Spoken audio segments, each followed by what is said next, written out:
important project at the time. It was just something. I used to work with an editor at Marvel UK who was publishing Doctor Who magazine, and before that, other magazines for the Marvel division. But the thing is that those guys, those people who were editing that, were not doing something for some great aim. They were doing something to publish some good comics, and that was it. And the publisher of the magazine that V for Vendetta originally appeared in was somebody who was just doing the best he could to publish and edit his own magazine. After being with Marvel UK for that period of time, it's like about 5 years. So the original concept of V was only of just an adventure character, a masked vigilante character. That was it, which is a very common character, a very common figure in adventure comics. So that's what I was invited to produce for that magazine. And then because when I was involved in that, I knew that I'd known Alan Moore, and knew how great he was as a talent. I thought it would be better if I got Alan on board, which is, of course, was a good idea. And that's how we ended up producing something that did become important, that was an important milestone. But we never began with even thinking about that. We began with a basic concept of telling a story, an adventure story, that was like a regular crime, masked vigilante character with a political, with deliberate political overtones that were important to us. I didn't know, and nor did Alan know how important they would be. But over time, the message of what we were saying got over and became emphasized, and that's why we have what we have now.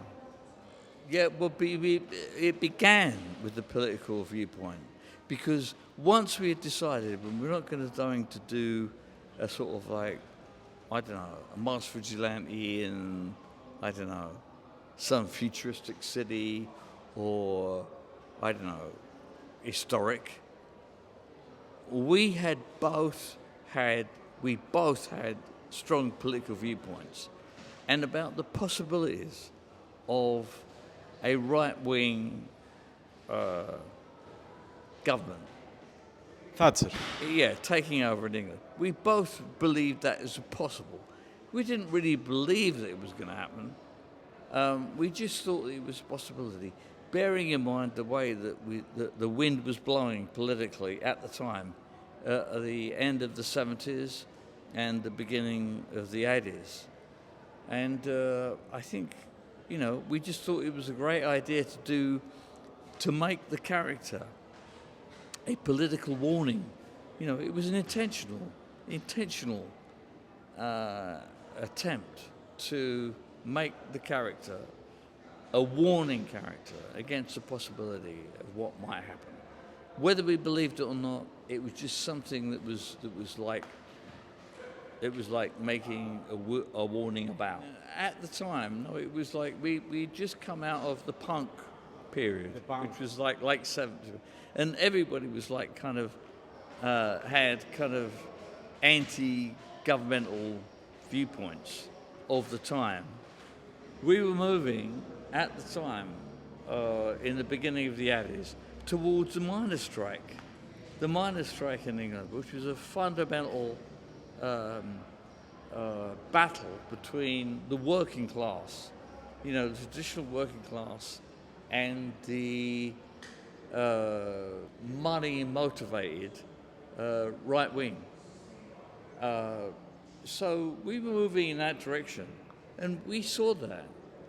So that's why we wanted to make this character not just a figure of adventure, but somebody that meant something. And but it evolved after that. I have to say it evolved.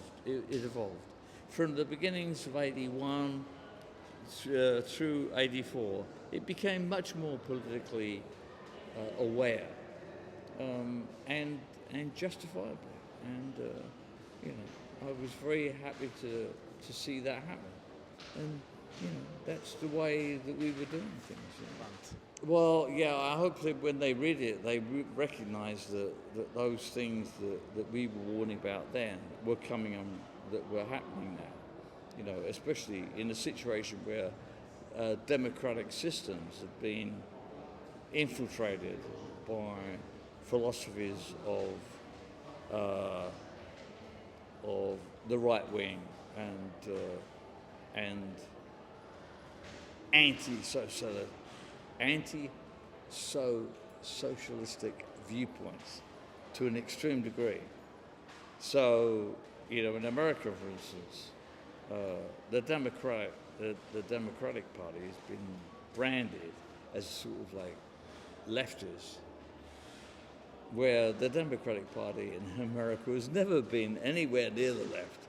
It's as much part of the capitalist system of the US, but that has been engineered by the Republicans and Trump in order to establish their extreme right-wing philosophy, which everybody can see is happening. So it's a very sad situation. The role is it for people to understand through it what you should not have, what you should avoid.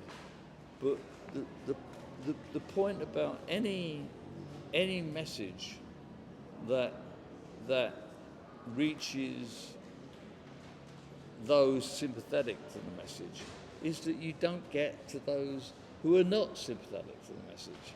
That's the problem of all literature. A literature that talks about social justice will not mean anything to those who don't care about social justice. And how you actually manage to enable the best message to get to the worst message is always a problem. You can only try. You can only try through the messages you have. Art. This is why art is so great. Art can get under those restrictions. Art can be a kind of saboteur of the convention of what restrictions there are in place of things that stop people communicating. That's the value of art, if it can reach those places. But it's a hard job.